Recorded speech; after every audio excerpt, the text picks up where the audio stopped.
Park Fire Protection District Board meeting on October 21st, 2025, at 7:02. Roll call, Michelle? I just wanted, did you say 7:07? 7:02.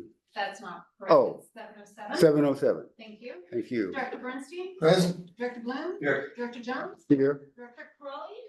Present. Director Okay. Slaughter? Here. Okay. Pledge allegiance to flag. I pledge allegiance to the flag of the United States of America and to the republic for which it stands, one nation under God, indivisible, with liberty and justice for all. Okay, thank you. We just left out a closed session meeting and there's no reportable action items for tonight. Any public comment, Michelle? Public comments? There's no public comment, and we will try to get out of here in plenty of time so you can catch the tail end of the Warriors game. We'll try. Report, I see a report of the fire chief for discussion and direction. Director Jones, members of the board, and to our staff and anyone that may be a member of our public and anyone online. Happy to share with you the fire chief's report for October. Just to start with, you'll see the facilities update. The Station 1 design is a little bit larger report than we've had in the past. Things are happening. We've got our public meeting scheduled for November 10th. Either here or in the fire station bay. I'm not sure where John has a plan. We did, we've already done our outreach. We went, as you have options, you have somewhere between a 300-foot and a 700-foot radius that you need to inform. We chose the bigger 700 feet. I think it may have included probably somewhat less than 100 residences that were impacted, but we'll also put the word out. So if people outside of that circle weren't contacted, they know they are welcome to come, listen to a presentation by the architect, by us, and to give us input on the Station 1 design. Big things going on there, as you can see now that it's been highlighted. Always every month the funding changes because we spend money, we earn money, et cetera, so that varies from month to month by small amounts. Plan check comments are currently being addressed. And the plan will be resubmitted to the city of Menlo Park by the end of the month. Neighborhood outreach I had just mentioned. That's gonna be at 6 p.m. here. If any of the board members are interested in attending, I think most of them are. I'll chat with you about whether we have any Brown Act things to comply with related to a public meeting like that. The district's coordinating with city planning department so we can hold a study session with them and actually sit down and have a chat with the planning folks and introduce them to the project. Still waiting on an update from the city on our CEQA review firms. And we still plan on coming to the board in December with a cost estimate for the project. Also in there are some street level views of what the project looks like. I forgot it because it's sitting in my car, but at the end of the meeting, I'll bring it in. I have a couple of samples of the wood product and the metal product if you're interested in seeing them. It's just nice to see them in person. But I'll grab those at some point in time tonight. And you're welcome to take a look at that. Moving on from the Station 1 update, just a quick update on our community engagement. I will pull that out. Lots going on with Heather and Amandeep. We had an Oakville School bike safety pop-up event in which we gave information on bike safety and also handed out bike lights to elementary school kids and parents at the morning drop-off. But we did an information sharing session with the city of Menlo Park for their employee health and wellness fair. We partnered with Red Cross to support a sound the alarm event. Volunteers installed smoke detectors in 33 homes in East Palo Alto and Bellhaven neighborhoods. We shared earthquake preparedness information with Meta employees at their Great Shakeout event. For those that weren't aware, that was this past Thursday. We supported an evacuation drill at the Bellhaven Community Campus. Engine 2 visited the Resilience Fair in East Palo Alto. Station 6, as we have do every month, had an open house for their museum. I think it's the last Saturday of the month. I think it kind of it's hit or miss on rainy days during the winter, but right now we still have good weather. We completed a CERT Academy and added 17 more members to our team, which is great. We partnered with community groups, REPAC, and Youth Community Service to bring together a group of about 30 teenagers in East Palo Alto to go through a teen CERT Academy, which is great. When we meet with them once a month throughout the school year.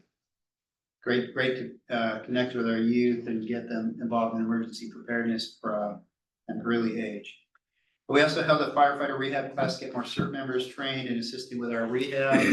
This we used at the 2700 Middlefield fire. Anytime we're out at the rescue site burning, they're out there supporting us, which is great. Again, a nice way to connect our volunteers with our firefighters. Classes, we did some trainings in wilderness first aid CPR, stop and bleed. Those are typical wilderness first aid. First time I'm seeing that, but that is just how people who like to hike, backpack, or whatever, help them understand what they can do with the resources they have when they're not close by a phone or resources like an ambulance or a fire.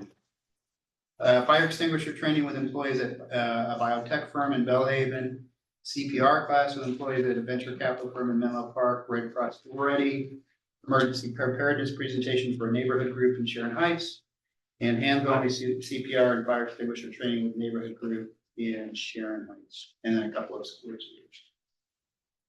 Moving on, under the fire response analysis, I'm not going to dive into that because we spent quite a bit of time talking about it at last Tuesday's special meeting. I will share, sorry, there are quite a number of errors in the Director Bernstein notice I'm pointing out. We're having a conversation with our consultant about us not having to proofread those. Part of it was a date thing where it's obviously a September report that says April on it. And there was a couple items on the very last table where it said 2 minutes and 60 seconds or 3 minutes and 60 seconds instead of what it should be, 3 minutes and 4 minutes. So Director Bernstein's eagle eye found that, and so we will have that fixed, and hopefully that will never happen again. But that's a little bit embarrassing. New development update. I just wanted to share that I attended a community feedback meeting. The meeting was over at the Springline development, but it was on the SRI project. I thought maybe it was going to be a listening session, but really what they were having 3 different sessions there. This is the kind of thing where you come in, you register, they give you green stickers and you go, they've got a bunch of storyboards and you get to put a sticker on the things that you deem important. So the developers in the city, I saw a couple of the city council members there appreciated the fire department being there, but was not a whole lot going on at that. I didn't put stickers on. Nor did I. Yeah, did you have one too? Yeah. Nor did I. Yeah. Just note that we had our first special study session last Tuesday night at the East Palo Alto. I don't remember, it's a community center. I don't know the specific name, but it's a beautiful venue. We talked about response measures, objectives, and also a little bit about EMS.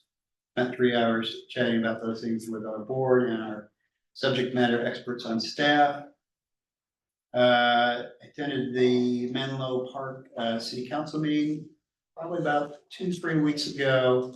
They were doing a first responder awareness month recognition, so recognizing police, fire, EMS. It was a nice thing. They did a proclamation. While we didn't have an ALS JPA meeting, we did have an ALS JPA management meeting, which is a couple of fire chiefs, our director, interim director, and a couple of city council members.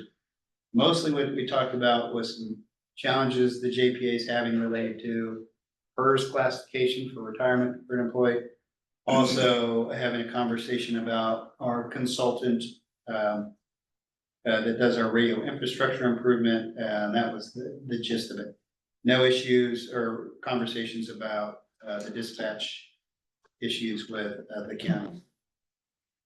I was gonna ask Michelle when the holiday lunch is tentatively scheduled for. Monday, December 15th. Mark your calendars at the Four Seasons. So we have the holiday lunch, in December. Please come and join us.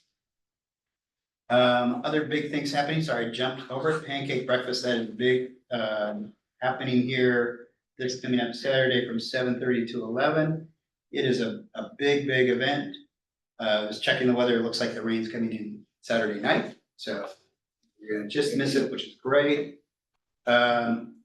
Also interesting thing, something that, Amandeep has designed for us is, really to engage the youth. A lot of the cops have playing cards that are trading cards. And so now we are doing a little test trial run with playing cards or trading cards for our firefighters. So we don't make anyone do it, but those that want to do it have their pictures on them, a little bit of information. There's usually a safety message on the back. They are fully screened and vetted to make sure they're appropriate. And you'll, if you attend the pancake breakfast, you will probably see the kids running around to the firefighters that have them, trying to collect the money.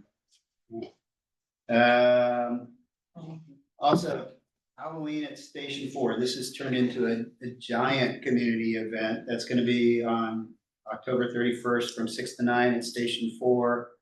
I don't remember last year, they had well over 1,000 people attend, so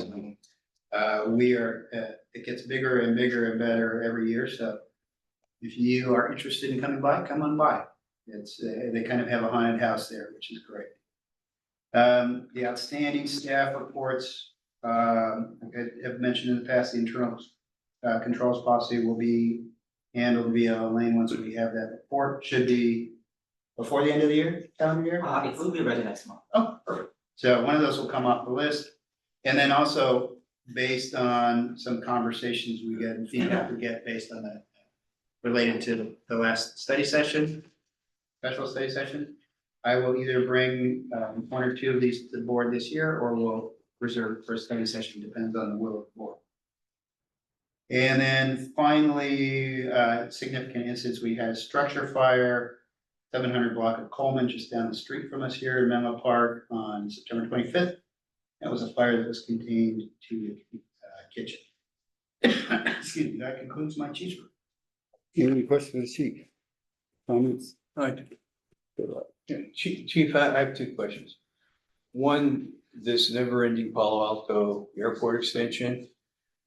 City of Palo Alto the airport got a $1.5 million funding grant from the federal government. And we need to, I had talked to Robert about this to find out what they're gonna use that 1.5 million at that Palo Alto airport. They got a grant to extend the runways, I think. Expand the airport, yeah. Yeah, so, I think we should be interested on that to find out where they're going with that, if it's gonna improve the facility itself, and of course, it affects our fire district. And then secondly, the 700 blocks of Coleman, is that where the apartment buildings are, Chief? I know it was in an apartment building, yeah. Cause is that where it is?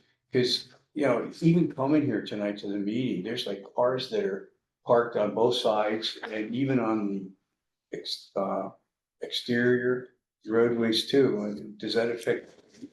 We always have Responsive? issues in and out with parking, because as I'm looking at that, we get these post-incident reviews. It was in Unit C, so that implies it was, I don't know how large the apartment complex is, it's apartments. We did have some challenges in there with just apparatus movement. If there's a parking issue, as soon as one engine parks in front, oftentimes that means we can't get past. I also saw some traffic calming devices, some barriers, for the roadway. for speed. And then there's a stop sign there now, and looks like they've put a lot of traffic control there, and then of course with the parking, I'd be, a little bit concerned about our I'll check back response. in and find out if that was an issue. Thank you, Chief, that's all I have, Robert. Okay, any other questions, comments from the chief? Virginia? Right, okay. Thank you, Chief. Thank you. Thank I'm you, Chief. okay, thanks, Robert. Okay, great. Moving on to item number 2, which is a public hearing. A public hearing, at this point, we wanna open a public hearing. And then we wanna, take any public hearing comments, We have no public comments. no public comments, and we'll close the public hearing and move on to item number 3. Steve, you wanna? Item number 3, is that the public, is that? The adoption of ordinance for the Chief Slice. Chief's Life. You got 10 minutes, you, no, go ahead. So today we have to, this is the second reading of our ordinances, so we want to adopt the ordinances for the town of Atherton, city of East Palo Alto, city of Menlo Park, and areas of the San Mateo County served by Menlo Park Fire Protection District, including the Menlo Park Fire Protection District ordinance, with the 2025 amendments and local requirements here in after known as the 2025 California Fire Code and local amendments. The recommendation is to accept the report as presented. And after we held the public hearing, which we already did, adopt the ordinances, which adopts all of the necessary California amendments.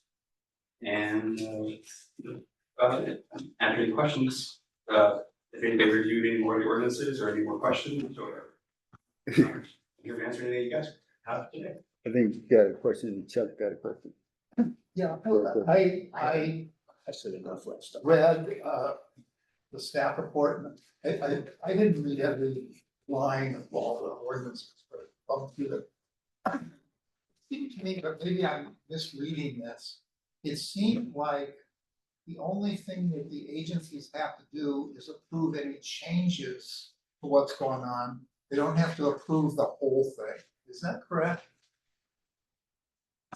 So the changes, most of what we already have has been existing in our district for a long time. What the ordinance itself is any changes that we have to the model code, i.e. the 2025 California Fire Code. Based on local conditions. So we have a sprinkler requirement. That is in our ordinance, which is not in the fire code, which is 50%. For all our cities other than Menlo Park, which is 75%. And there's other language in those that almost is the same for all the cities. It's just some things the code does not address based on local area. That's why we make the amendments to the code. Let me, will you look with me, please, at your staff report discussion? On page 2 of it. Yeah. The first full, the full paragraph down there, according to the health and safety code. I'm referring to, it says only, in that same first line, only changes to building standards as an ordinance need to go before each city, town, or county that a fire district adopts with appropriate findings. I may be misreading that, but does that mean that all the rest of the language, nobody has to really look at it? It's only the changes you make that have to be reviewed? So the model code itself is already reviewed and adopted. So the code itself, like a lot of the beginning language of the ordinances, is just references the health and safety code and everything else. Really, the only thing that matters is the code sections and how they change throughout the thing. So tonight, we're adopting all the ordinances for all the four jurisdictions, including our own. And that now is approved by the board. Then we take those ordinances and we have to go, well, I have to go to each individual city and county and get them ratified to be adopted in their organizations. I guess I'm having trouble explaining my question. Sorry. Let's say there's 50 pages in it. If there are 2 pages of changes, do they have to approve just the 2 pages, or do they have to? I think I can approve see where you're going. 50 pages? So the ordinance that we adopted, or the board adopted 3 years ago, automatically becomes null and void December 31st, January 1st. So the existing ordinances that we had currently right now, come January 1st, become null and void, so you have to re-adopt all of them again, come January 1st with the new code cycle. I see. Does that kind of answer your question? It does answer my question, because it seemed like we've got an awful lot of paper and an awful lot of reviews. And if all we had to do was look at the changes, it would be a lot more compact Oh, and I so would forth. love to only do the changes, that would be amazing, it'd be a lot less work on me. Well, the other thing where it's more difficult is I wonder, so let's say I can't remember, I think Menlo Park is one of those, but the sprinkler ordinances are different in some of our. Menlo Park's the one was different, everybody else would be the same. Right, so Menlo Park did not adopt the full. 50%, they wanted 75. Right.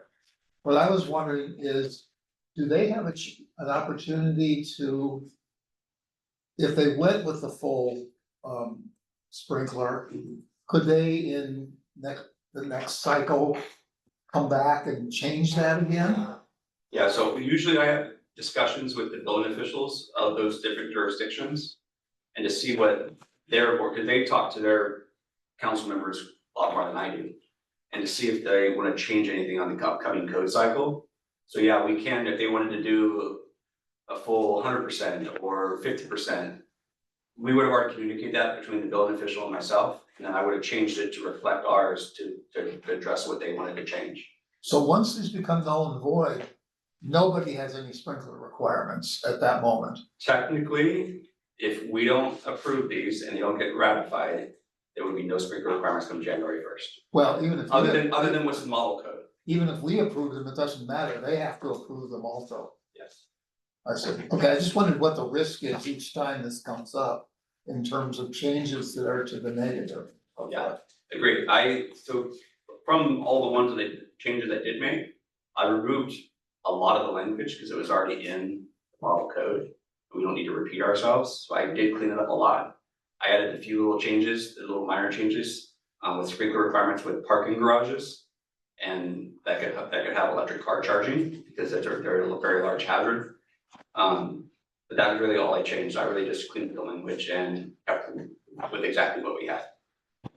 Well, the reason I'm saying this is I think it's worth, not this go around, but I think that it's worth revisiting some of these issues that were contentious. I think the people in Menlo Park whom I knew who were against the sprinklers were more developers and things like that who didn't want to pay for that. I think the thinking may have changed some, particularly as we are increasing densities and people are putting these ADUs right next door to their neighbors and things like that. The sprinklers, I think, become more attractive to people who are doing remodeling and so forth. So Chief Johnson, before the park departure, passed on some knowledge about the history of the sprinklers, because he's the one that went through all with all the different jurisdictions. And when he ran his numbers, he was happy with 75%, because I think he said 95% of all remodels triggered at least 75%. So we are not seeing a lot of people only doing 74% construction. The majority of people in Menlo Park have the smaller houses are doing additions, and it instantly triggers. They're doubling the size of their 1,000 square foot house to 2,000. We're seeing a lot of houses already getting triggered by the sprinkler ordinance. But it wasn't even square footage, right? It was money that, The builders didn't want to spend additional money. no, but I mean, the money, the percentage was of the money. Wasn't of the value, No, it was this, the modification to the structure. the square foot to square foot. So if it's 1,000 square feet, if they modified more than 750 square feet, they would trigger sprinklers. I If they see. modified 749 within a certain time period, they wouldn't need Okay, sprinklers. I was thinking it was the assessed valuation, I think was 75% or more of the assessed valuation. Okay, thank you, that's all. Any other question? Virginia? Guess she's probably busy. I have a small, just a No, point I'm of clar- fine, thank you. point of clarification on page 40. I don't have the, unfortunately, my agenda, I don't have the packet you guys received, maybe borrow it over. It's Page 40 Yeah, it says number 40. of the packet. You have the packet, I guess. And it talking about, up at the item number A. And, top of the page, it says start with A and B. There you go, we on the same page? Okay, what does, in the 1, 2, 3, 4, fourth line down where it starts say, state sections shall be deemed to be, invest, the fire district and the appropriate officers, et cetera, et cetera. What is that? Is alluding to? honestly, that was written there, and it's been there ever since. Okay, It's model language that's been copied over and over and over again. It might be, I mean, maybe the legal counsel can opine on that language, what it specifically means. But it's been in the ordinances and everybody just copies the language over as part of sure. the stock comments in the ordinance. Director Jones, Yes, I have kind of an explanation for it, sure. because it's kind of archaic language. As he said, it's been there for a while, but the section shall be deemed to invest the fire district and the appropriate officer, and then go to the next sentence, Right, with discretion. So it's giving them the power, the discretionary power to enforce the section or not to I'm not enforce it. saying forces. So that's what it means, deemed to invest the power to those appropriate officers. Okay. Thank So it's you. kind of an arcane way of saying it, as you said, the language is familiar. It's kind of legal, legalese. Legally kind of thing. So in essence, that, I guess the fire district, I mean, it sounds like it Yeah. knows, Little awkward for us. yeah, okay. Great. Yeah, something to say? Chief, is that okay? Yes. Thank you. Perfect, thank I you. defer to our honorable visitor from Atherton for all Yeah. legalese opinions. Yes, because I'm such an attorney. No, but I am, I mean. Thank you, that helped a lot. Any other questions, comments? If not, can I get a, motion to adopt this particular ordinance? I'll move. Okay, motion been moved, Virginia Second.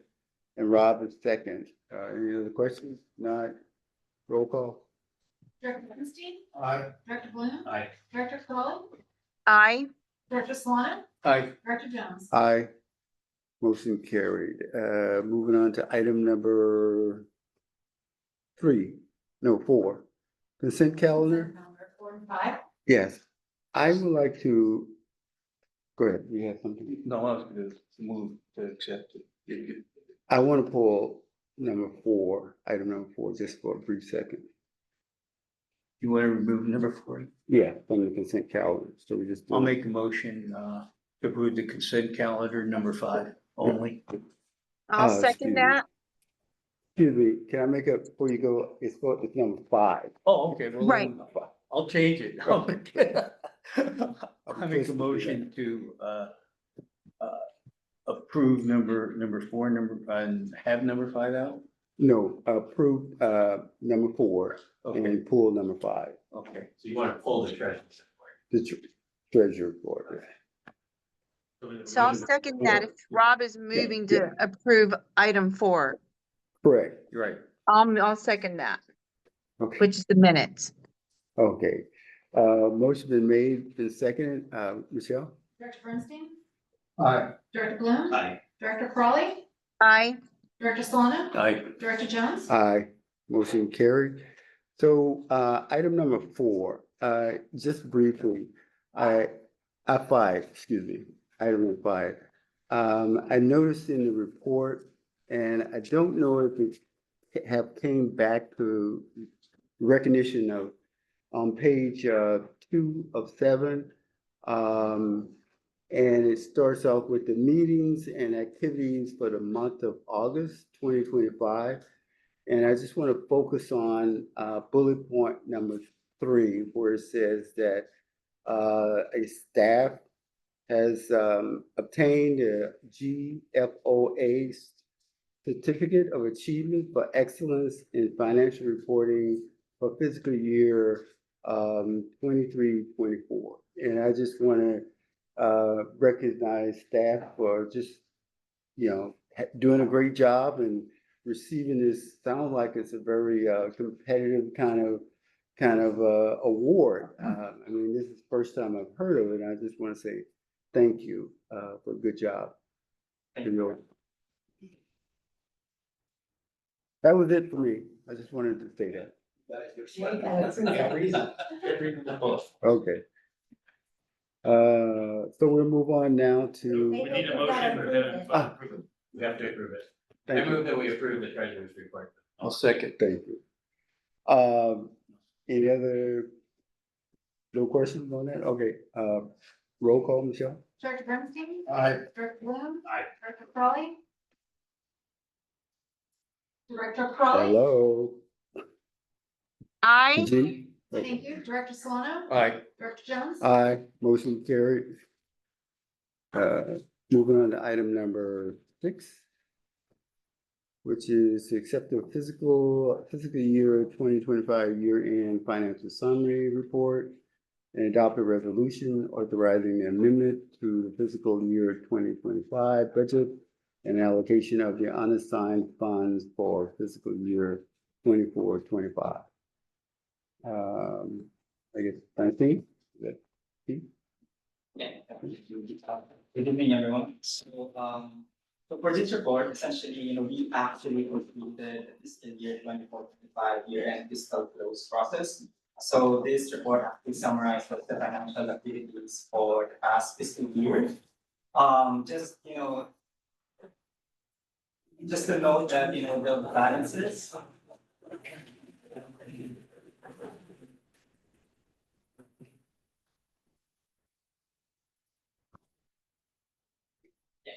So just to note that the balances here are actually unaudited. So we are gonna start our fiscal year and audit this October, actually next week. Our auditors are gonna be here. So again, just some sort of clarification that the balances here that you would see are all unaudited. So I'm not gonna go over each of the page, but I'm gonna actually discuss the summary for each of the major funds that we have. So if you turn on page 279. What page? 279. 279. 279, which is page 2 of the report. So overall, you can see that in the district's fund balance increased by $27.9 million. So it went from $133.8 million to $161.7 million. So total revenues for all of our major funds amounted to $100.4 million and expenditures of $72.6 million. The transfers that you see on second to the last column, those are internal transfers. That's why it nets to 0. So I'm gonna go over each of the major fund separately. So for the general fund, if you go on page 280, which is the next page. So for the general fund, we recorded year-to-date total of $96.7 million in revenue and incurred expenditures totaling $65.3 million. In addition, we posted a transfer to the Capital Improvement Projects Fund for $18 million. So the net difference to date is an increase of $13.3 million in the fund balance. How much was the revenue again? $96.7 million in revenue. So that's basically the overview of the general fund again. But if you have questions on the details of for the revenues, expenditure categories that you'll actually ask. But I'm gonna go straight to the general fund recommended actions, which is on page 289.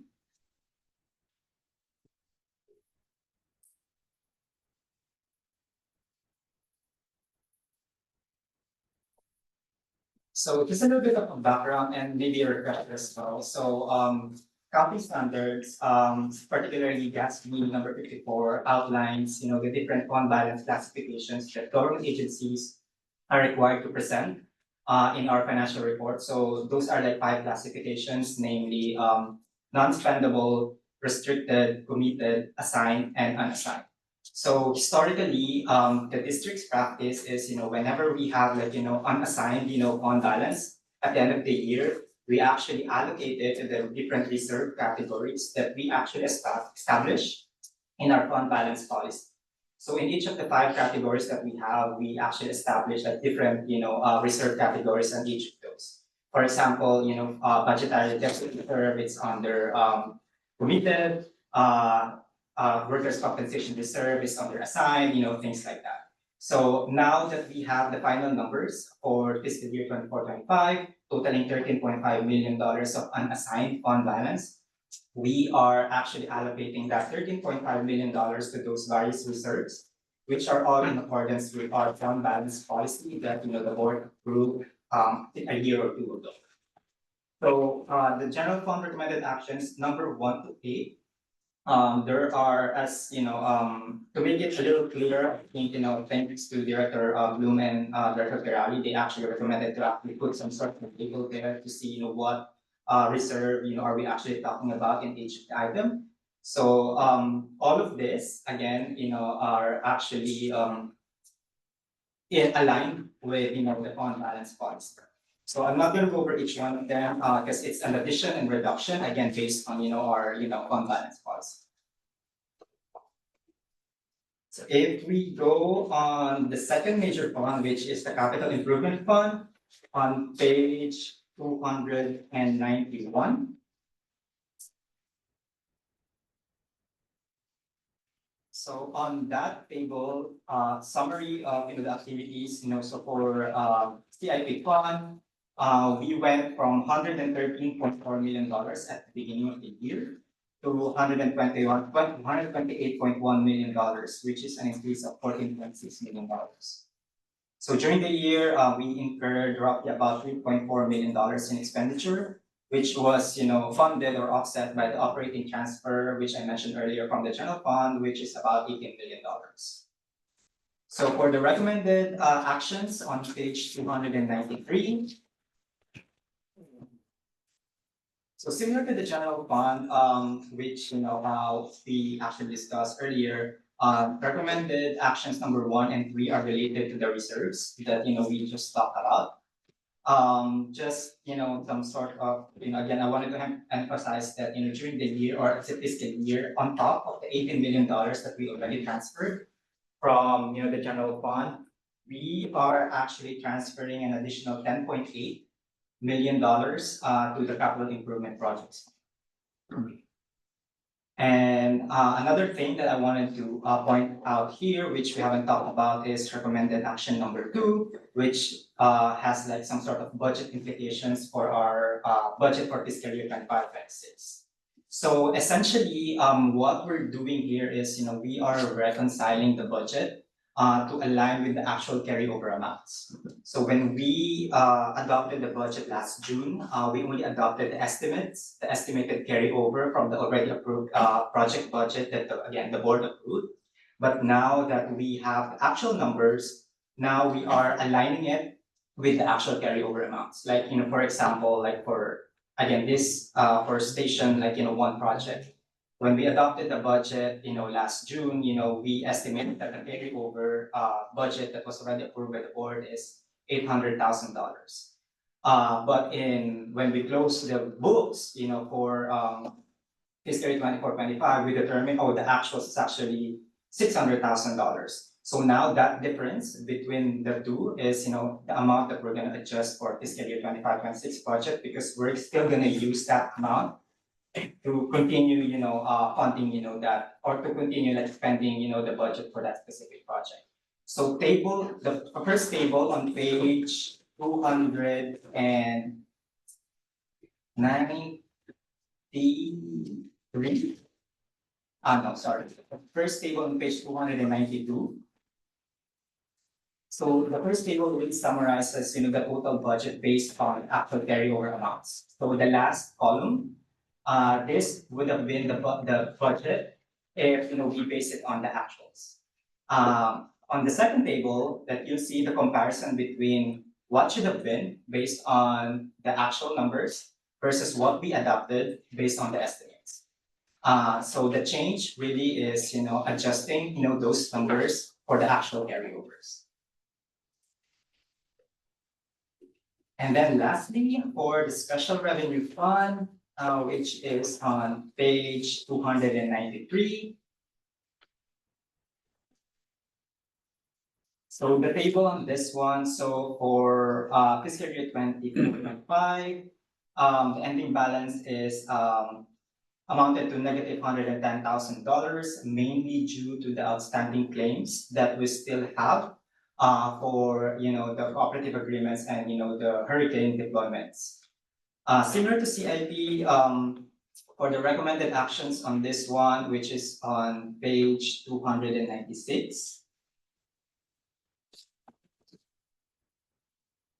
So what we're doing here, like both recommended actions 1 and 2, what we're really doing here is, we're really just trying to actually carry over, the actual, remaining balance of the grants.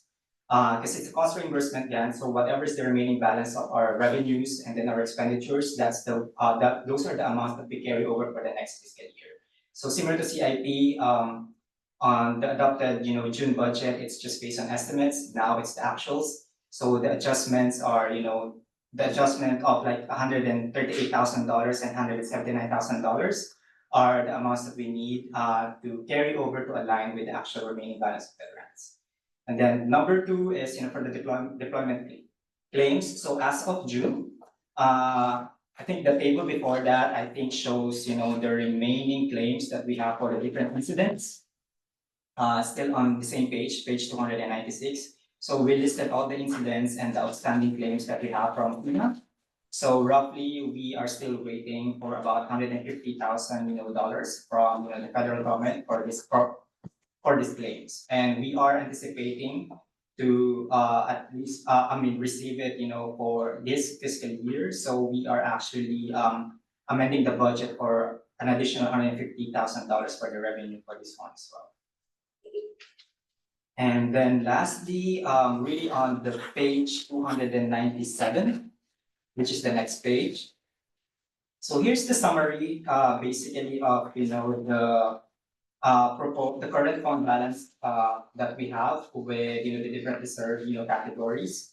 Our proposed allocation based again on the fund balance policy. So this is just a summary of the recommended actions that we just discussed about for the fund balance. And that's it for this report. And if there are questions, address. Any question for Elaine?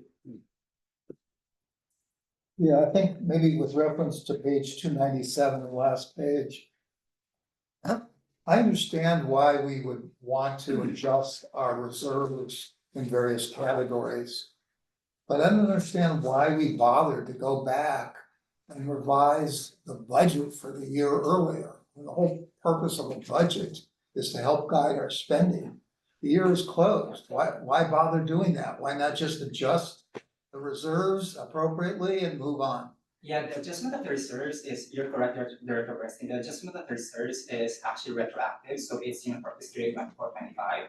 But the budget adjustments, due to the grossing and then due to the fact that we actually have the actual numbers, the budget adjustment is actually not for 24-25.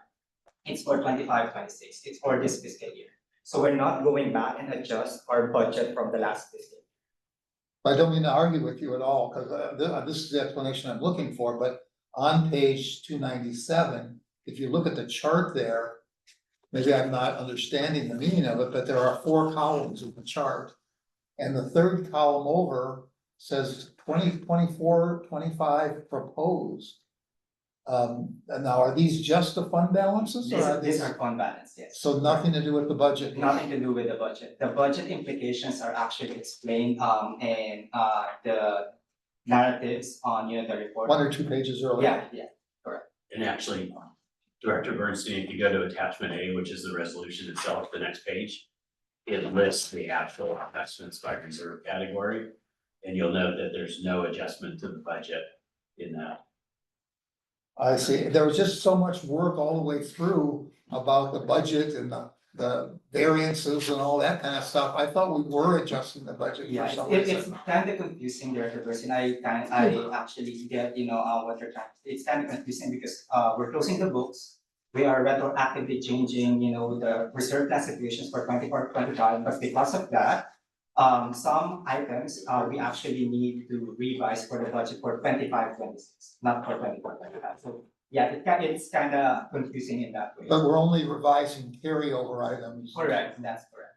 But that we're not revising, we're not asking for any new items or any other adjustments to the budget. We're really asking for, to do up, the actual amounts from the estimates. So Okay, so let me just ask, mid-year, are we doing anything with truing up the reserves, or we don't do anything until the end of the year? we don't do anything until the end of the year. It's the unassigned fund balance. It's a moving number.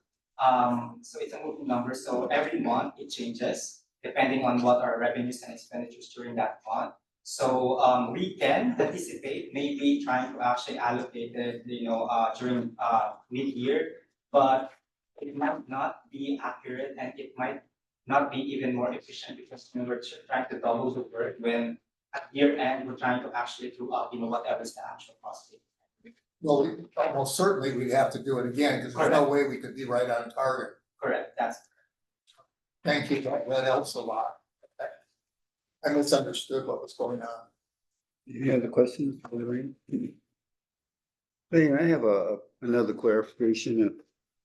On page 284. 284, under the bullet point where it said intergovernmental, and it talked about their, I guess, the revenue streams from Joint Powers Paramedic Service agreement and deployment for reimbursement from Cal OES. I get that part, but what is the amount reflecting regarding the Joint Powers Authority, the paramedic service? I was looking in the numbers, I couldn't figure out where it was. yes, I have that number correct. Is it in your report? So the category itself is the money that is paid by the JPA for us to have the first paramedic on scene. Right. So AMR provides the second paramedic. So essentially, AMR is funding the fire district to provide that first one, which then buys them time in their contract for when the second one has to be on scene. Right. Where does that number show up in the budget? It's not separate, it's actually included in the line item, but for that amount, it's about $138,000.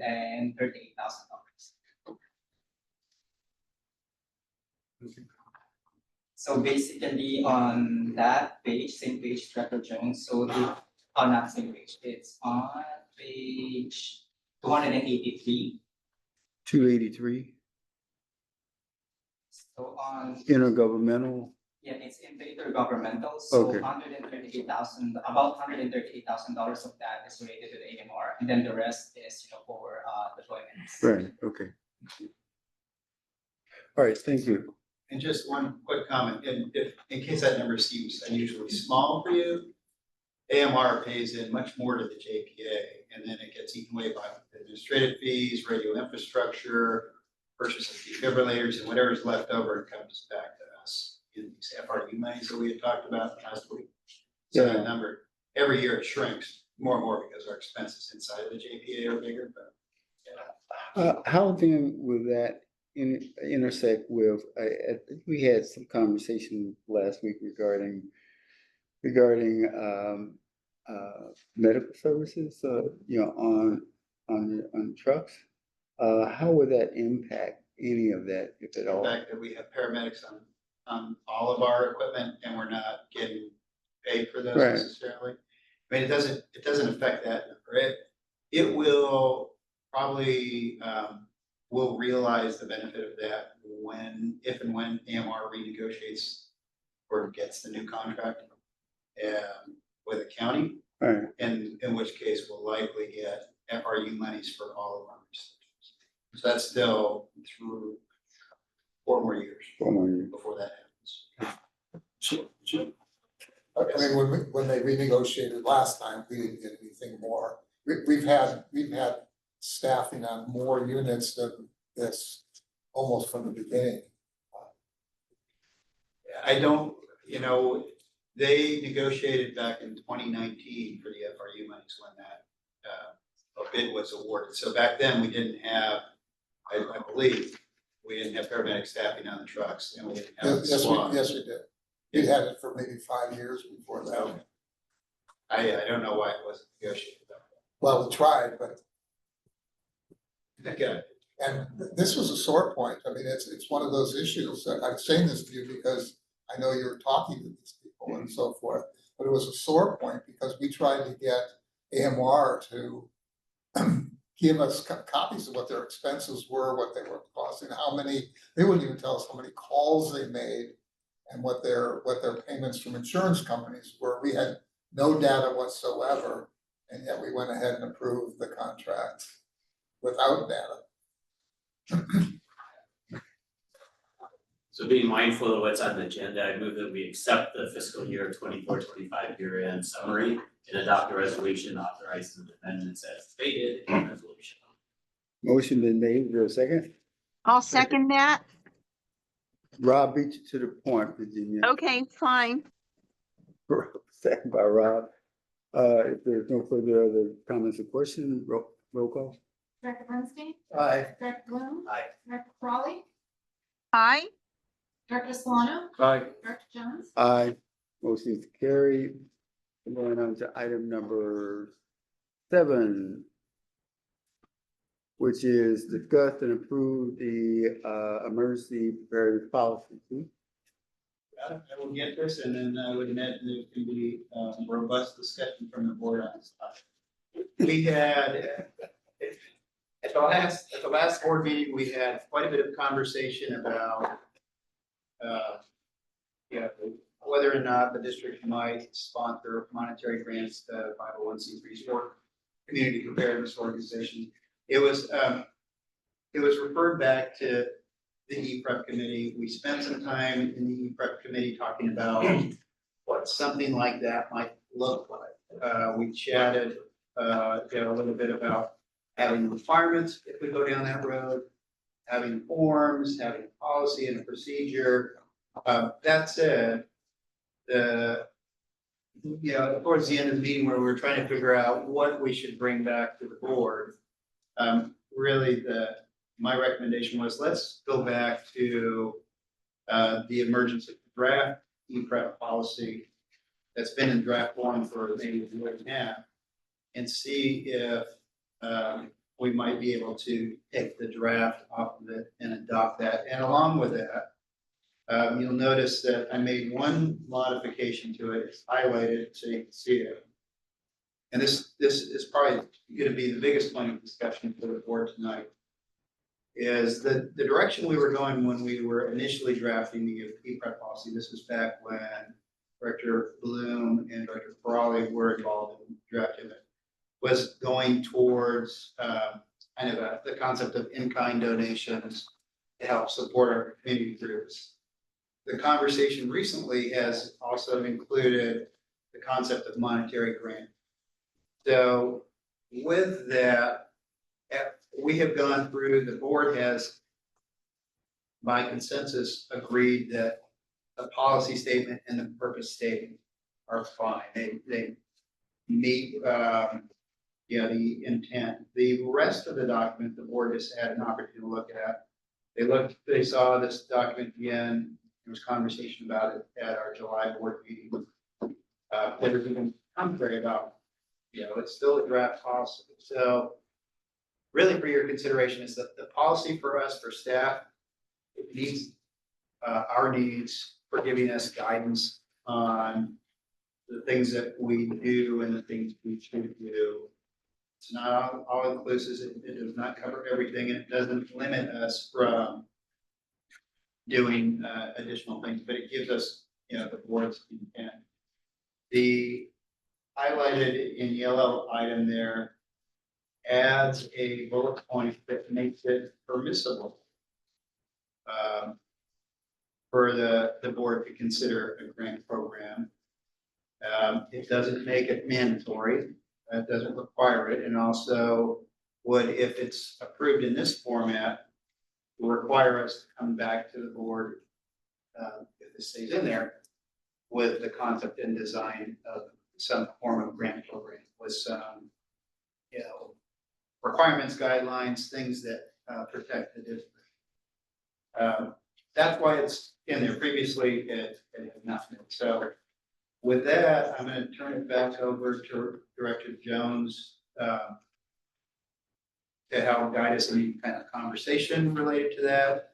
It would be helpful for us to get some kind of idea as to where the board sits as far as having that language in there or not.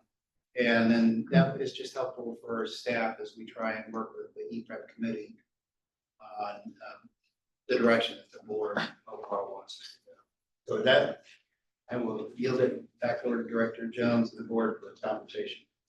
So before we get into the conversation, I think the highlighted section that the chief have in there really, if the board decides to move forward, I think that this word, this particular paragraph, will come into play, kind of initiate that effort. So I know there was some robust conversation at the last board meeting about information, was the program was about, I guess, and what we discussed at our meeting was that before we can really show you that level of detail, that we really need to kind of get a clarity as whether there's any type of appetite or any type of feeling towards moving forward with this. And if it is, then we need to hear that from the board. So right now we don't spend a lot of time and work on developing somewhat the process. And so, we just need to kind of know where the board is at this point in time, whether it's either yes or no. Rob, do you have anything? Throw the cat on the table. Okay. Yes. Do we want to, as a board, have a grant program from our agency in order to put it out to the community? Which is well identified the way the chief has revised the policy procedure statement. So we Do we open want up to go there? any Give comment? your opinion. Pardon What's your opinion? My opinion is, it should be an option as far as I'm concerned for us as a board, to have that as an option for our volunteer groups, the different communities we serve. That's my 1/5. Any other comment? Gary? Yeah, so I actually object to having this in here. I think we haven't fleshed it out. It was an idea that surfaced last board meeting. And I think by having it in here, it sets an expectation with the community that we're going to do this. And we already have in the policy a very well-defined in-kind program to provide in-kind equipment, in-kind training, in-kind supplies, in-kind services. So we've defined kind of an in-kind program, which does not carry nearly as many complexities as a grant program. Grant program gets into, a lot of complexities about what's the legitimacy of the organization, what happens if the organization dissolves itself, who's benefiting from it, money going out of the control of the district, yet we as a board and the chief officers as well as district staff and finance staff, we're the stewards of the money from our residents in our community. And so I think this just sets an expectation that we're going to have a grant program. And I'm fully in favor of expanding the nature of our in-kind program. What I don't have any real appetite for is just start writing checks to different people and letting the money out of our control for how it's spent, how it's distributed, everything else. And then typically grant programs have a lot of process and everything else on the backside. that takes a lot of administrative costs, a lot of administrative time. They're just not insignificant to administer. And you also pick up, to some degree, some liabilities with grant programs as to whether they're being fairly considered for the different groups.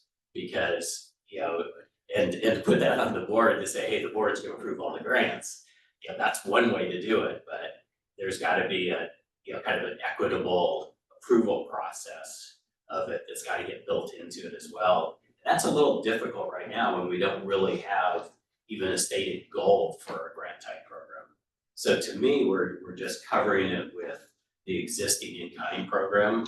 And like I said, I think that's extremely well laid out in the document. So I'm a fan of the policy. I'm not a fan of having that in there at all. Is this particular highlight? That highlighted paragraph. language?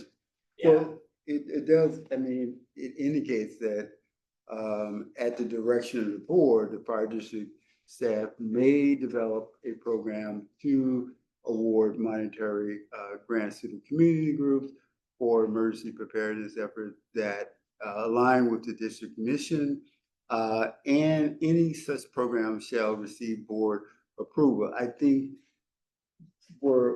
I hear you on some parts of it. I think where the language where it gets down to any such program shall receive board approval before being implemented. That's pretty much a given. yeah, but Robert, with all due respect, Sure, no. this was surfaced last meeting in a relatively ill-prepared surfacing of it with a legal opinion that wasn't reviewed by council, a 5-year-old legal opinion. And I think it does set an expectation that we're gonna have a grant program by having it in here. And just the same, there's nothing stopping us from, after we adopt the policy in general, to come back and say, well, now as a separate topic, with a fully vetted discussion, we're going to evaluate whether we should do a grant program. I might get convinced that a grant program is a great idea, but I don't think we should be adopting directional language in a policy that is clearly stating what we are and aren't going to do. Any other comment? Through the chair? Oh, Chuck, go on, Chuck. Chuck, Yeah, I mean, this is something that I've argued for a very, very long time. And almost with the opposite conclusions that Gary has, unfortunately. I think what's been, first of all, I don't think the district has any kind of emergency preparedness program at all, the end. We have these caches, and we spent hundreds of thousands of dollars on them, and we throw all the stuff away every once in a while. When the smell of them gets so bad, we need to get them out of there and so forth. It's an enormous waste of money. We have no oversight about the waste of money. We had a guy working in this area for, I don't know, 5 years, 6 years. It cost us $2.5, $3 million for all that. We got nothing for it. And here we are worried that some little group might misspend $30 or $50 or even $5,000. It's so minor. And somehow that's the problem with the fire district. The fire district is in one of these, is always in this control thing. They exist to control.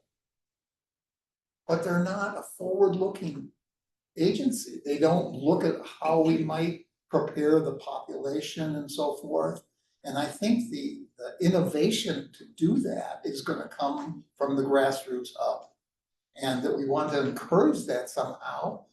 It's not like we're just passing out the money, use it however you want. People are, when there's a grant program, you apply for it. And there are certain expectations of what's gonna happen. And people who don't perform, they don't get money again. And there's not that many groups that are gonna be, applying anyway. So people are gonna be concerned about this. We could limit the amount of money that we put into it. Let's say we say no more than $50,000 in a year and so forth. We could, $50,000, we're talking about, 1 month of expenses for some professional who does nothing. I just think we're worried about the wrong stuff. This idea that, something might happen that I don't control. I'm saying good for that, because the controls have not produced anything. We got nothing. We got no program. People aren't, Yeah, we do a training here, we squirt a fire extinguisher there or something like that, but that's not a program. What a program does is say, we're gonna get 75% of the people having done a fire extinguisher once in their life, so they know what it feels like, what kind of kickback there is. We don't have any goals for what we do, we don't have anything, yet we're so worried that these organizations might not have a goal. I think we should sort of, heal ourselves and look into our own houses and start performing better in this. And somehow get a mindset that looks at mitigation, looks at prevention, looks at all these things that we should be looking at. Anyway, I think this part of the yellow, I mean, Gary's not wrong, somebody could misuse this. But it's up to us to put out a good RFP and see what we get. And if we don't like it, we don't award anything.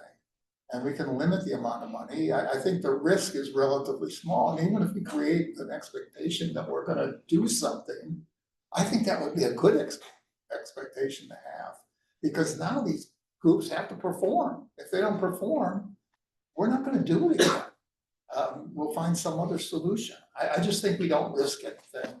But I'm concerned that we're so worried that a tiny bit of money might get misused, that we're stopping the ability to be prepared for an earthquake, flood, fire, whatever it is. And we need to have that. And again, I mean, the report identifies a sort of vulnerable populations that we should be focusing on. What about old people? What about people who need power for their devices? What about people who need certain medications and so forth? What's the provision for that? Who's helping them? And yet we don't have anybody who goes out and helps them. We used to have somebody who went into the schools and talked to the kids. And we do a tiny bit for the schools now, but for the most part, we don't involve the kids anymore. I don't know, I just think that we can't make a mistake, it matters. I want to approve it. Thank you, Jack. Virginia? Yeah, so it's an interesting discussion. And it's something that we've been talking about for many, many years. And my concern, I mean, it's not about, Chuck, I don't agree with you regarding, like, we don't know what to do and blah, there's no program and blah, blah, blah. I do think there's something, can we make it a little more robust because based on this policy? What I'm concerned about is the potential gift of public funds. And I mean, we all care about infrastructure, for example.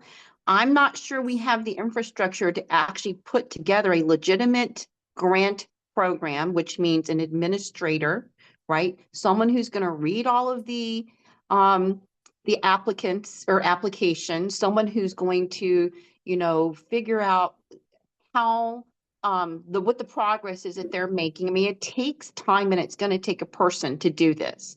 And it's not just any person, because you got to have some kind of expertise in this area. And I know this because I've been on grant committees before, and it's a lot of work. And so before we go move forward with anything, I would like to have a cost benefit analysis done to see what this is going to cost us versus how much we're going to be giving. And I don't know, I'm not saying I'm against it or for it. I just would like a cost benefit analysis so that this does not become an unfunded mandate, right? If, it's permissible, yes, maybe now, and the expectation is out there, but at the end of the day, if we're going to be doing a program and we're not actually fulfilling the mission because for whatever reason, it's going to be problematic, I think. And I don't think that the public wants us to, just kind of throw money around without any kind of justification. And I think we're going to have to hire professionals to do that. And I'd like to know how much that would cost. And so, Mark, how hard would it be to do a cost benefit analysis, and how much time would it take? Because quite frankly, I don't know if it's worth the time. I just don't know. I agree with Gary regarding the in-kind donations. There are some things that, money can't really buy. I mean, and I don't know.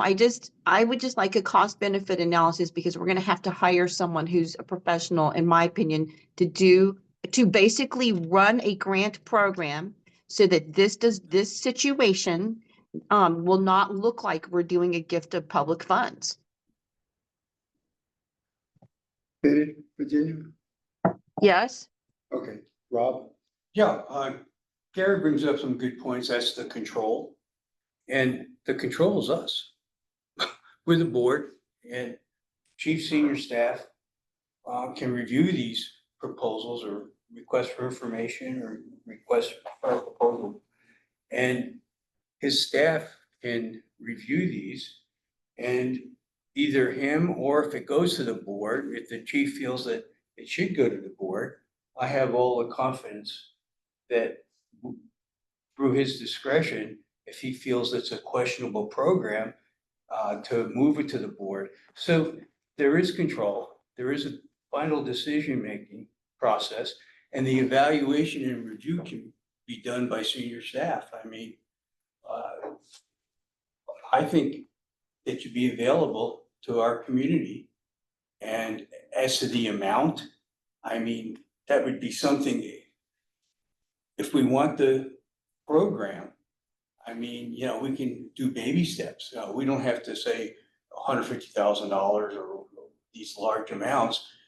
We can do baby steps and put out an advertisement relative to what types of programs and our community needs. Or example would be maybe they want to buy 10 portable radios. I mean, something that the chief and his staff can review and see if it's applicable and buy portable radios. Our fire marshal came up with a program putting these large storage bins into different parts of our community. Would that be something that we would pass on to the particular cities and the towns that we serve?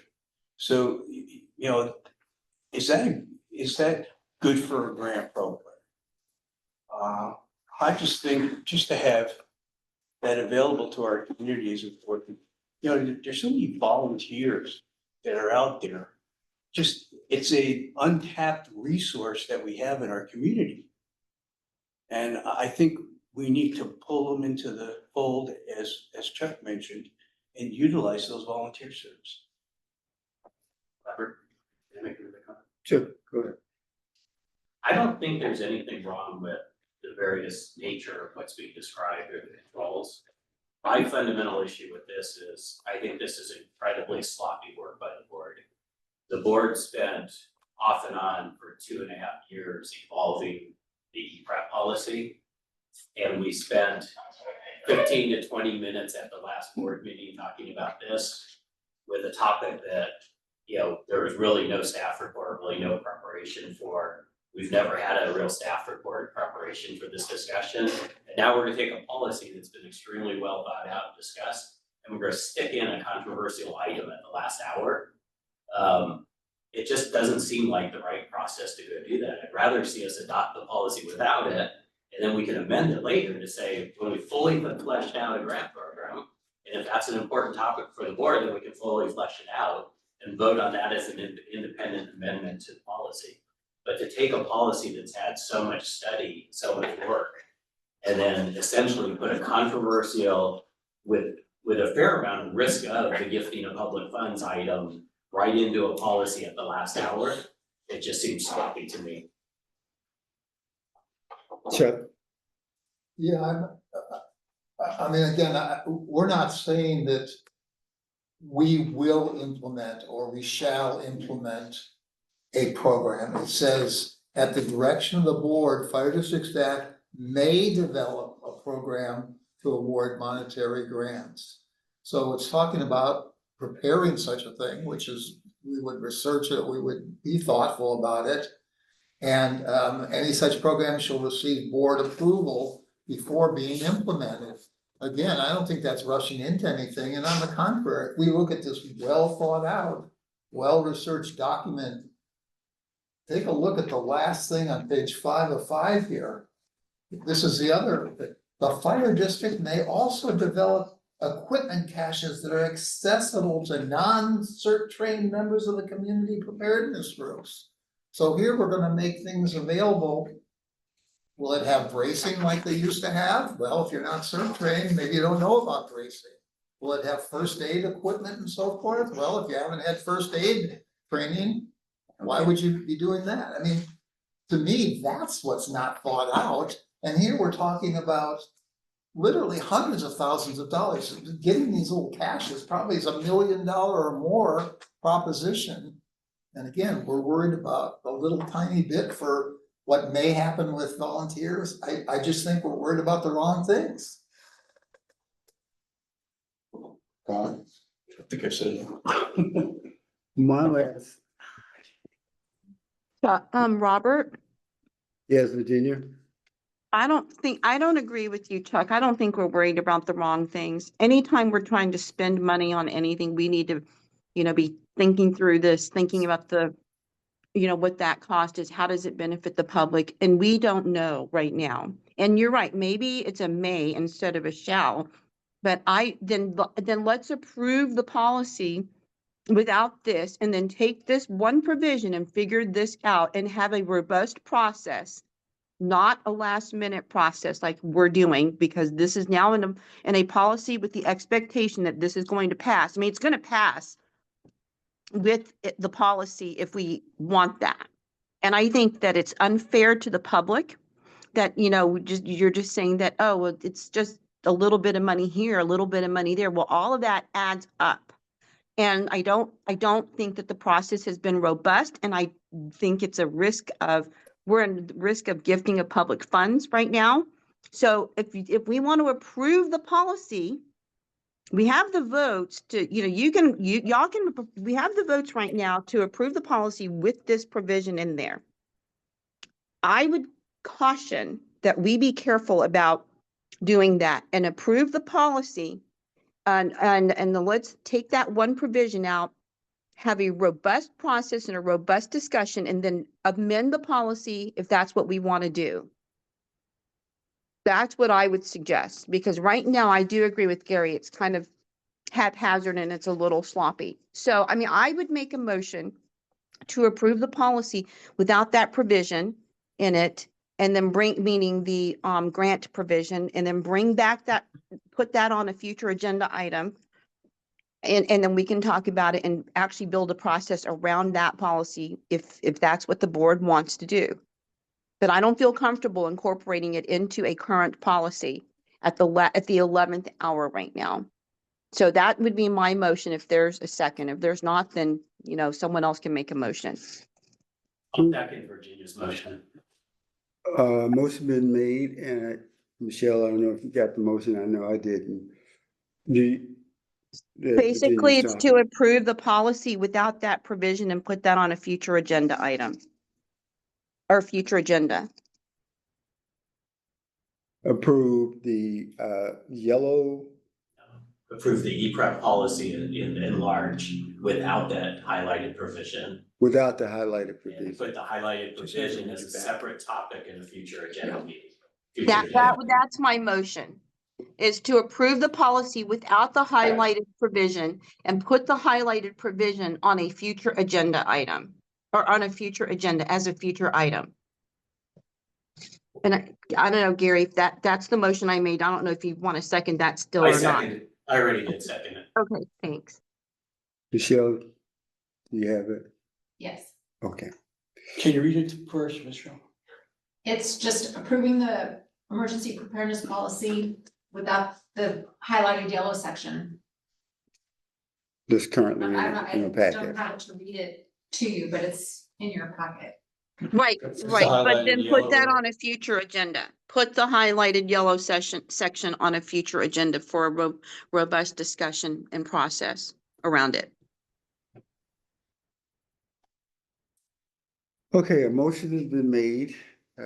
Michelle read the motion. I think that we are going about in terms of approving the policy and excluding the highlighted yellow section on page 3 of the chief report for a future agenda item And the draft, emergency preparedness policy. of the emergency preparedness policy. So, do everyone understand the motion? Thank you. Okay, now, I want to call for any questions, any further conversation, discussion on this item? Okay, if there's no further discussion, we'll call a roll call. Director Bernstein, Nay. Director Bloom, Aye. Director Crawley, I, Director Solano, Nay. Director Jones. Aye. So we have approved the policy excluding the yellow section. The yellow section is actually, the section is, we will bring back to the board after further robust discussion on the item. Now, what is it that the board really wants to bring back regarding that yellow section? It sounds like there's a discussion need to be made. And I think we had pretty robust conversation at our emergency preparedness meeting around this process. So we need to, I think if you're gonna send it back to the emergency preparedness committee to get some more thought into what is it that the board wants to see? Do you want to see structure? Do you want to see other types of language or other type of stats? Virginia mentioned about statistics, whether something like this will work. What do the board really want to see? Because right now, I feel, hold on a second. Right now, I feel like as a board member, sitting on this emergency preparedness committee with Rob, that it seemed like we were spinning our wheel. And that we thought we was providing, we heard what the board said at the last meeting they want. It may not necessarily be all here, but what is missing that the board wants to, the committee to look into? Because you talk about structure, we talked about structure, what that would look like. But maybe we're not there. We still need to deal with some philosophical, emotional things right now. If that's the case, what is it? I suspect what council's going to say is that we're off topic. No, we're not. No, that's We're not- not off topic. That's not what I was gonna say. Oh, okay. I'm gonna go say what you gotta say because I was we're going not off to suggest, topic. obviously, I can't know what it is that the answer to your question, because I'm not on board. Sure. But perhaps it would be useful for the board to see a policy that it could then react to, rather than have conceptual discussions of what is it that we want to see. And you could then, when you see that policy, you could have your board member reaction to it. The chief could advise you on what the administrative issues would be with regard to that policy. I can provide you whatever the legal input would be on it, but that you'd be reacting to something, not having conceptual discussions, which, as you indicated, are leading you to feel like your wheels are spinning. So that was my only suggestion, and I think I could provide you with such a sample skeletal policy for you to react to, if that would be useful to the board. I think you would, maybe that might move the needle or really get it to a certain point where it's totally dead, or if we move it to go forward. If the board think that may be helpful, then Robert. yes, ma'am. Oh, Go I just ahead. wanted to let you know I had my hand raised. I don't mean to interrupt. No, go ahead. So, okay, thank you. So Steve, I think that's a good idea as a first place to start, but I would also like to see how a grant program of the fire district would be administered.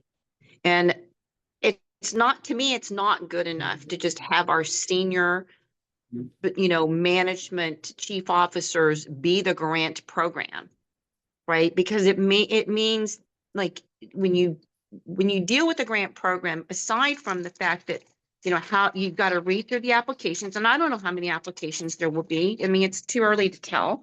Then you have to decide, you have to do the guidelines, read the applications, kind of, figure out which grant applications meet our guidelines, right? Number one, and then number two, once you go through the selection process, and I understand the board has the final say, then that process should include how, progress checks to see if the money that's being used is going to meet the goals of the grantee's application, right? And do we dole out the money, all of it, 100% at one time?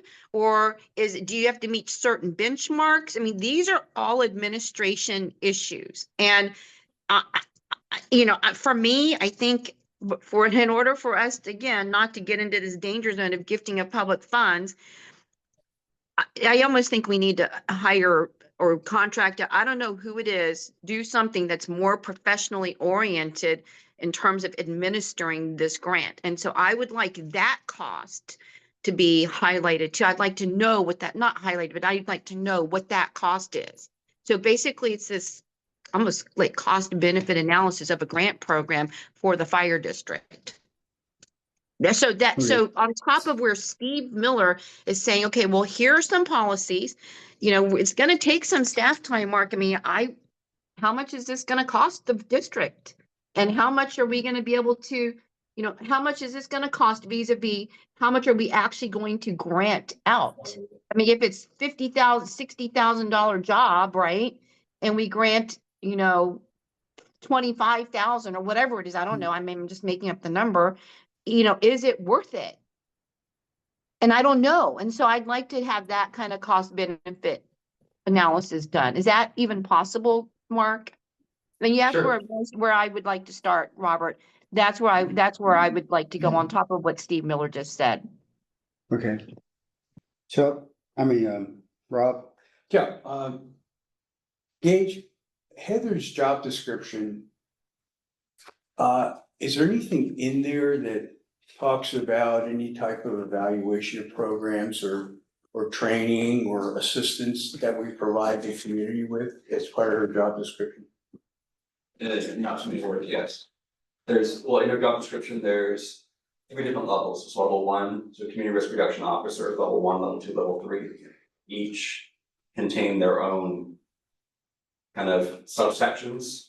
But is there with her tasks that she has to perform in her position, does it involve a review process or coordination process for volunteer programs?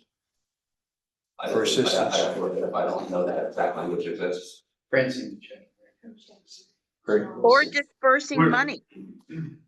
Dispersing resources and money. Virginia? We are getting a little bit off topic now in terms of emergency preparedness policy.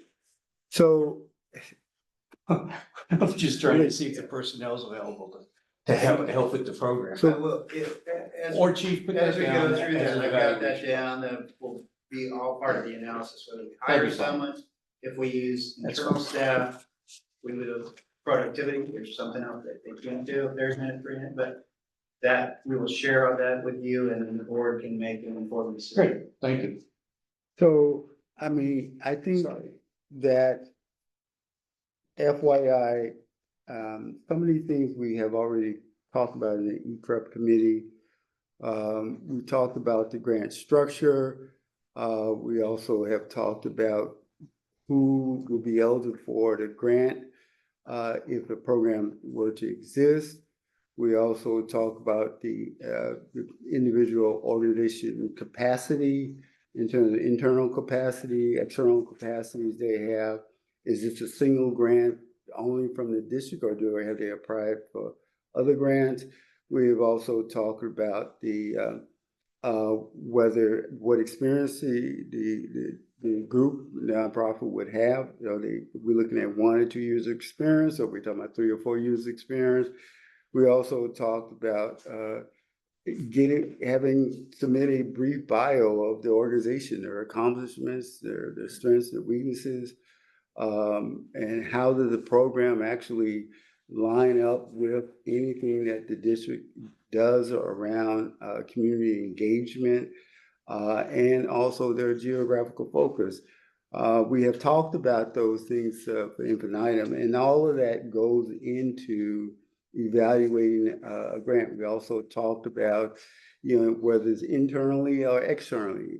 There are institutions that are out there, that's what they do, is take on these responsibilities to evaluate application for funders. So we have talked about all that, and you have not had the preview of that level of a conversation, but all those factors goes into making that evaluation as to whether we should move forward or not, or what, if we are, what it would be in each one of those categories are the criteria that we want, either accept, looking at what the actual basic or adding some more to it.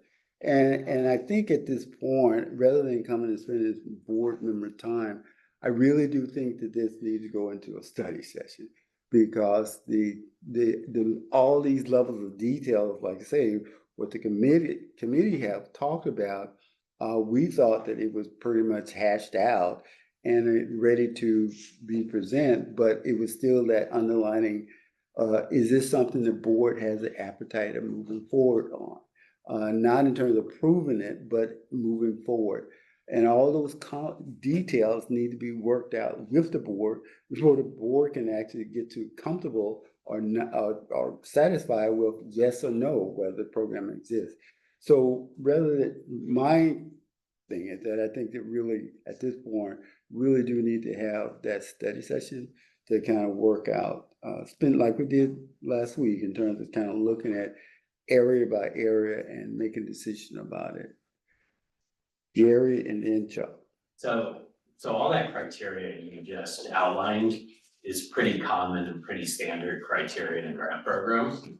And I would tell you that, I for one was unaware that any of that was discussed at EPREP committee. That was not part of what was discussed this evening. Right. That wasn't shared. So essentially, you've just outlined a lot of what needs to go together in the staff work to prepare a proposal for a program. The one that I didn't hear was just whatever dollar limitations on individual grants or cumulative grants that the board might want to consider. Right. Because that will generally affect the board's appetite for exploring a grant program. If you tell us, hey, we're gonna limit it to a $20,000 experiment for the first 12 months, that's different than we're gonna have $1 million grant program that we're gonna launch and we're gonna go, for the full, kind of the full program right out of the starting blocks. So I think, I personally don't think it requires a study session as much as it needs standard staff preparation of a grant program to be proposed to the board that we have to look at versus a directional comment. So I remain open-minded to the general concept of it. I think we should always look and say, is an in-kind program, an expansion of our in-kind program, a better way to achieve the same goal? And that's the only debate in my mind, is whether we can achieve the same goal. The example Rob used of, I want to buy 10 radios. Well, we could give somebody, $5,000 to buy 10 radios, or we could purchase the radios, have them all consistent amongst all the groups that need radios and say, here's your 10 radios. And that's an in-kind program. It's very different when you're giving out physical things than when you're giving out cash, because cash has an expectation of how it's going to be spent. And there's always the possibility that that cash does not get spent as expected.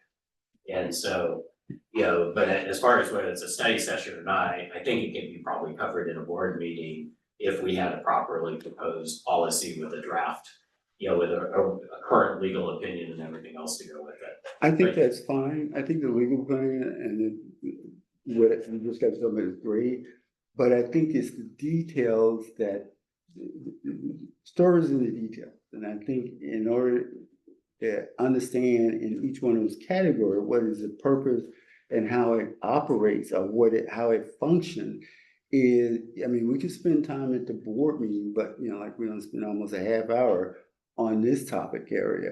And we still almost, I think we moved the benchmark a little bit closer, but I think there's a lot more detail that the board needs to kind of come to a conclusion. Like you say, taking the dollar amount, you know, I certainly agree that we don't want to give out $100,000 to a fresh out the gate 2-year-old or 1-year-old organization that they may have some experience, they may have been successful in certain things, but then they may be trying to move it to another level, but just doesn't have the capacity to make that happen. Yeah.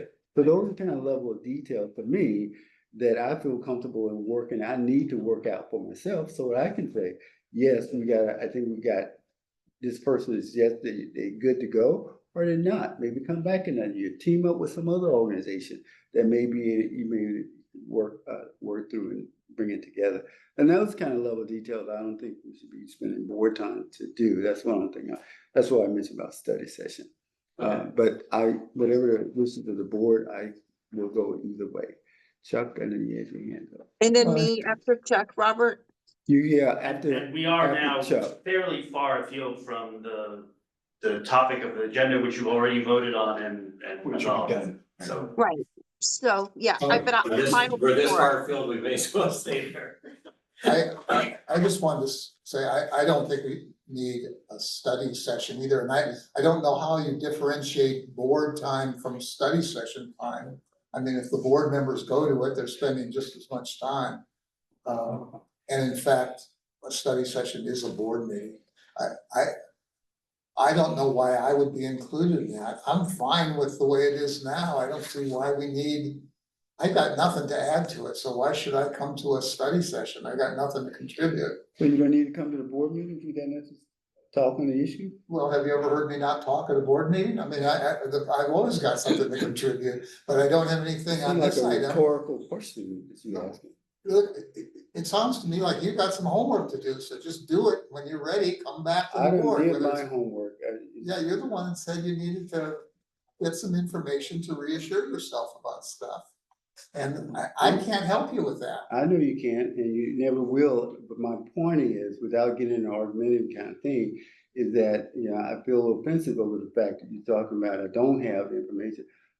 And You're maybe, the one that said you didn't. You said, I gotta get some more information. I mean, I do, but I think everybody else does it too. I don't need more Oh, information. okay. I've got all the information I need. So Any what am I other gonna get from, conversation? what am I gonna get from a study session? Nothing. So Virginia, you got any questions? Yeah, I Because do, we're gonna I do. terminate So, this thing. so I agree with Gary, what you articulated just now, I think for me was the first time I've heard that in a more in an eloquent way.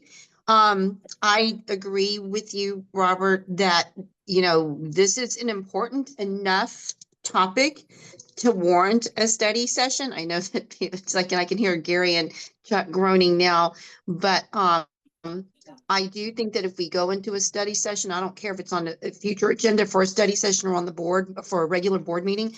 I do want a very robust staff report outlining the process that you just said and also doing this cost benefit analysis. And I don't know if that's going to be done by next month. I mean, it's a lot of work and we actually have real jobs to do, meaning our staff. So if you want to do it at a study session, I think it's important enough to do it. I do want more information. And I mean, Robert, if we want to put it on a future agenda and you want a study session, I mean, I can make a motion to put it on a future agenda for a study session, but we're not at that item yet. Or does it matter, All right. Steve? Can I make that motion now?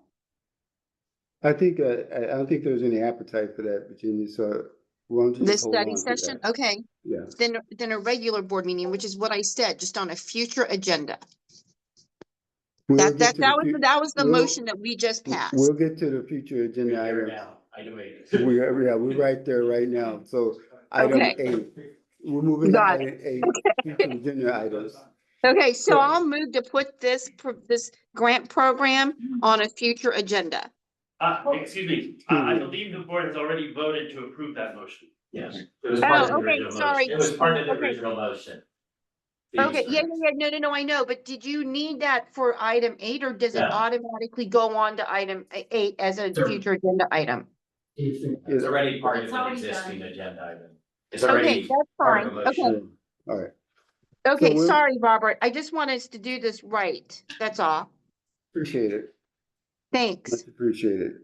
We are moving on to proposed agenda item number 8 and to consider whether to place the following item, which was from Virginia, Director Crowley, to discuss traffic calming device, the fire code, our stakeholders, local ordinance, and primary response routes. Yes, so thank you. I just think that given the fact that we've passed our new ordinance and there is a whole section on traffic calming, it would be good for us to maybe review our primary response routes, figure out, what is gonna be in compliance with the ordinance. Because I think that there are cities, I know that Menlo Park is doing this and possibly Atherton, they're putting up traffic calming devices everywhere and in my opinion have not, the cities or the city and the town have not really worked closely with the fire districts. And given, that we're very sensitive to our response times, I just think and the primary response routes, I just would love to have this item sit on the agenda so that we can, kind of all agree about, making sure that the ordinance is enforced, our primary response routes are the same, or do they need to change given future development in all the cities? So that's the reason for my proposed agenda item. Is there a motion to put this item on the agenda? I'll make a motion to do that, to put that on a future agenda for, whatever item 8 is. I've got my agendas all spread out here and I can't really Is see. there a second? I'll second it. Motion been made and seconded by Thank you. Gary. Do we have any discussion? Any discussion on the item? Yes, I'd like to, a perfect example is that Coleman Avenue apartment fire, where there's so many calming devices and stop signs and, that could impede our responses. So just on Coleman. Totally So, agree. I think just on a more generalized basis, we spent a lot of time at the study session on with our response time goals and everything, and travel time is a big piece of it. And we know that these devices reduce travel time, or increase travel time, I should say. So given it's a statistic that matters to us, I think it's worthy of board's time. I was just giving an example Yeah. that we need to look into that and Yeah. find out why there's so many. They're doing it all over the place. Robin, thanks for bringing up that Okay. example. Thanks for bringing up that, because there may be other examples that we each individually see and the others don't know. So thank you for bringing that up, Robbie. I mean, you just made the point that why I want this on a future agenda. A motion been made, second, any other discussion? If not, roll call. Director Bernstein? Aye. Director Bloom? I, Director Crawley? Aye. Director Solano? Aye. Director Jones? Aye. Okay, motion carries. Thank you. Item number 9, which is new proposed agenda items. Now it's time if you have any. Chuck? I have 2. 2. One of them relates a little bit to what we were just talking about, but it's more general. And that is, I'd like to discuss response times at our November meeting. Although I guess I can't do that because that's when this item would be voted upon, so I guess it would have to be at the December meeting. I think we got a lot of information. I was disappointed we didn't have it on our agenda for today's meeting, but we had a lot of study session, had lots of information. And I just think we now need to digest it and figure out what we're gonna do. So you want to put on the agenda item, discuss response times In general, not in just, general. yeah, and Okay. the one that's the most important actually is the turnout time is Well, where we're just looking at items to get on the agenda. We'll discuss that later. right. Okay, anything else? You said you had 2? Yeah, I have 2. I'd also like to discuss including as a second goal of the DFR pilot program. This is the drone program, not just improved reconnaissance, but also to focus on improved response times as a goal. Meaning the delivery of AEDs or other equipment that would improve our response time. So what do you want, what is the add-on an item? What do you, I'd like to have a discussion of adding a second goal to the DFR pilot program, Okay, which is improved response time. you got that, Michelle? Yeah. Okay. Anything else? Anybody else got any, I do. Rob? Yeah, we've been ping ponging back and forth on this Palo Alto Airport issue. Now they just got an additional $1.5 million grant from the federal government for the airport. I think we have a staff study in the works or something, chief, on that. And I think it's time that they got some extra money, and I think it's time that we explore that. Since so close to our rescue responsibilities as a fire district, being in another county. I still don't understand what Palo Alto Fire, their responsibilities are relative to that airport. Who owns the airport? Is it an FAA airport? Is the city of Palo Alto own it? Santa Clara County own it? There's just a lot of things that I think that we need to find out. That's why I wanted again to bring up as a proposed item. I know we had agreed to go through it and to put it on the agenda, but it's been about 3 or 4 months since we discussed it, so So that's discuss, why you want to discuss the Palo Alto the Airport? Palo Alto Airport rescue responsibilities. Thank you. Anything else from any other directors? Robert, the only other one I'd just remind you of is I think at the study session, we concluded we need to spend more time on the EMS enhancements to consider, kind of ran out of time on that one. So at the appropriate time, we should probably pick that one up, recognizing we just put about 20 board meetings worth of work on the staff. So you want to put on the EMS enhancement? Yeah, just completing the discussion from the study session. You got that, Michelle? Anything else? Not, then we'll move on to meeting reports, emergency prep. I don't have anything. Rob, you got anything that haven't already been discussed? Emergency preparedness? Yeah, I think we've discussed everything on it. Thank you. facilities, Facilities did not meet due to my availability. human resource, HR did not meet. finance. Finance did meet, the board has ratified improvement, everything was discussed. We did go through in detail the allocations, end of year allocations that were presented and approved by the board, as well as as we always do, the investment results. Liaison reports, The town of Atherton being the first one, just 2 topics relevant to the fire district, obviously, we talked about a lot of stuff. One is, there is ongoing discussion by the town of Atherton about updating the speed ordinance on the lower part of Middlefield and the Valparaiso safe corridors.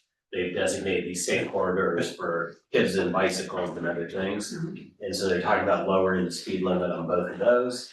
And then the other traffic thing that, again, could impact us to some extent, continued discussion, and I think if I recall, they approved moving forward with the process of putting a traffic light at Selby and El Camino Real, as a continued safety improvement there.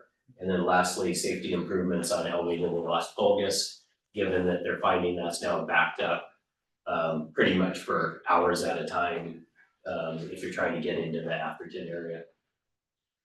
So those are all things that affect fire response. City of East Palo Alto, I have none, no report. City of Menlo Park, Virginia. Yes, it's just a couple of things. I spoke with Mayor Combs about possibly having the chief, Chief Lorenzen and or Chief Schleiss do a presentation about our primary response routes, because I think almost all of them, maybe Drew's the only one who was on the council when these were established, but the other 4 are new vis-a-vis the establishment of the primary response routes. And so I think that the city manager, Justin Murphy, is going to be in touch with the chief, and hopefully we'll get that onto the first meeting in November, which I think is on November 4th. So, I mean, I'm hoping that will be able to happen, Chief Lorenzen. If that happens, that'd be great.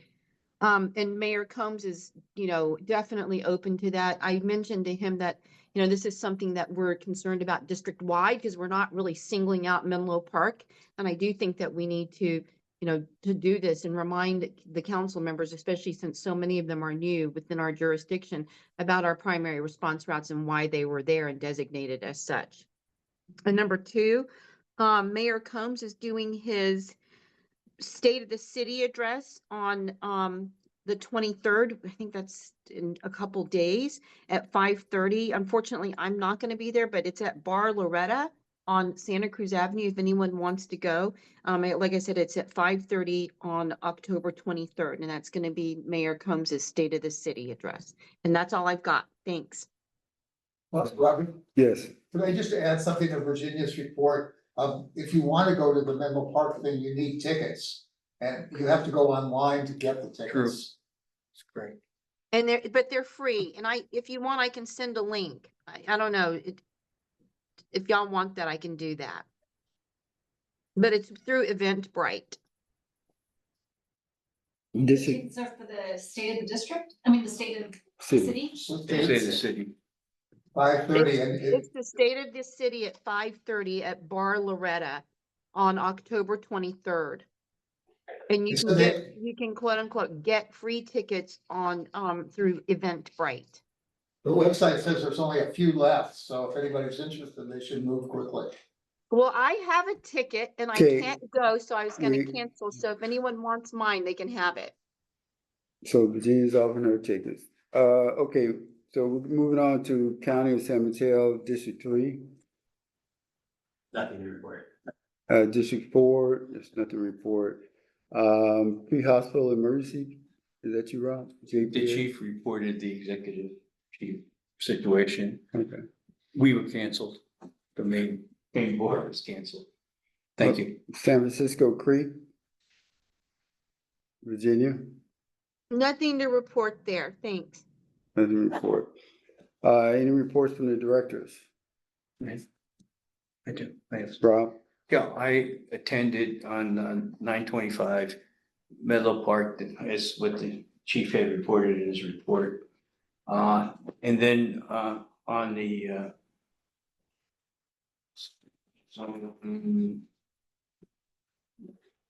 Wait, what did you attend on 9/25? trying to get the other date up. It was the SRI planning meeting at the spring line. Yeah, and then on the 10th, the downtown development group that's has a petition signed, and they presented it to the city for a ballot measure. So that's something that we'll have to deal with eventually. So that's all I had. Thank you. All right. Any other directors report? None, and there's no president report. And so with that said, I adjourn the meeting at, what time, Michelle? 9 o'clock. 9 o'clock. Thank you, Robert. Yeah. Any benefit to business? We're unofficially, Menlo Park Firefighter Team Things. We're going to Niners Grand, they're playing on, I believe, November 9th.